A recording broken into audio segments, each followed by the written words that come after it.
In order to do that, I lay one hand on the other. I touch my two thumbs like that. And what I want to do is have the posterior occipital protuberance placed between the thenar eminences of my thumbs. I put this underneath and allow the patient to rest their head completely on my thumbs.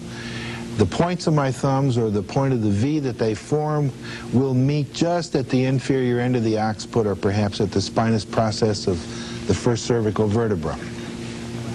The reason we do this last and we do it this way is, since you're beginners, or since you're, let me be more gentle and say you're lacking a certain level of experience, you may have induced some stresses or patterns within the craniosacral system that you're not aware of and that would not be beneficial to the patient. If you finish your 10-step protocol with this technique, it will repair any inadvertent dysfunctions that you may have induced in the system.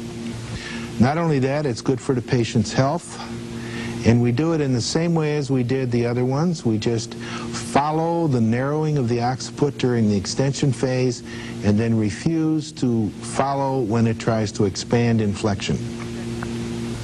This technique can be used effectively to reduce fevers. I have used it on fevers as high as 104 and gotten a 2 or 3 degree Fahrenheit drop. The interesting part of that is if you do it 2 or 3 times in a row, the fever does not recur. It seems to take the patient through the crisis of the problem and gets them into the healing phase wherein the fever is not so high.